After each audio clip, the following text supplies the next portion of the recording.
Carlu, donc agriculteur à Saint-Aubin-le-des-Pins, nord Indre-et-Loire, sud-Sarthe, on va dire, sur une exploitation donc arboricole et céréalière. On a rejoint cette filière agri-éthique il y a 5 ou 6 ans, ne me demandez pas la date, je ne la sais plus parfaitement, sur sollicitation d'une certaine façon de notre coopérative. Enfin, il y a plusieurs choses. Il y a déjà la contractualisation. On s'engage sur une durée et sur un prix, on est quand même un peu moins sensible aux fluctuations du marché, vous le savez. Il y a des fluctuations extrêmement importantes et donc on est légèrement supérieur, et ça c'est vrai depuis le début en fait. Ce qui m'a plu dans cette démarche de ma coopérative, c'est que j'ai eu le sentiment que ça impliquait tout le monde. Le meunier et au final le boulanger, quoi. Et là, on n'est plus simplement producteur, quoi. On est acteur d'une filière qui amène à la fabrication du pain, quoi.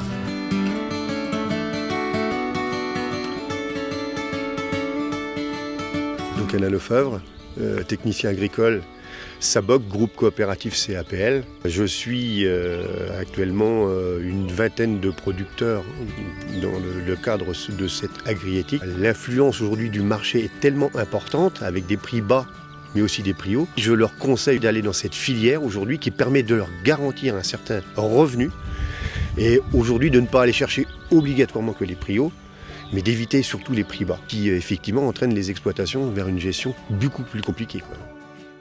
Ce prix permet de garantir un certain revenu, mais aussi une certaine marge, et je pense que c'est le plus important pour les agriculteurs.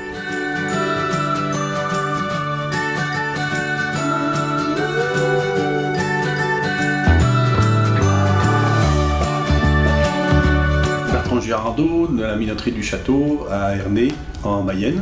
Le moulin fait partie de la filière blé farine pain, donc on prend nos blés aux agriculteurs, on transforme ce blé en farine pour la fournir à nos artisans boulangers. Donc dans cet esprit, on a souhaité s'associer à la démarche agri-éthique, et donc on a décidé de donner de la valeur à l'agriculteur et donc au boulanger. L'agriculteur est rémunéré à un juste prix qui paye le travail qu'il effectue sur le blé, de l'emblavement jusqu'à la moisson.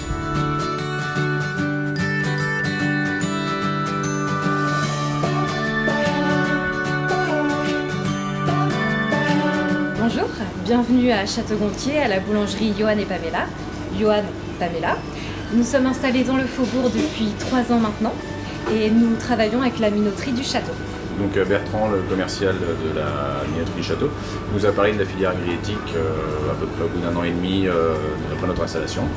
Le concept et la démarche étaient intéressantes. D'abord, ça faisait marcher les producteurs locaux. Ça mettait une certaine valeur d'être solidaire aussi avec les agriculteurs, vraiment. Parce que sans eux, on ne pourrait pas travailler. Donc ça va dans les deux sens. Tous les acteurs sont importants, du producteur, de l'agriculteur, passant par le meunier, et puis si on veut faire quelque chose, des produits de qualité, il faut réunir toutes ces choses-là.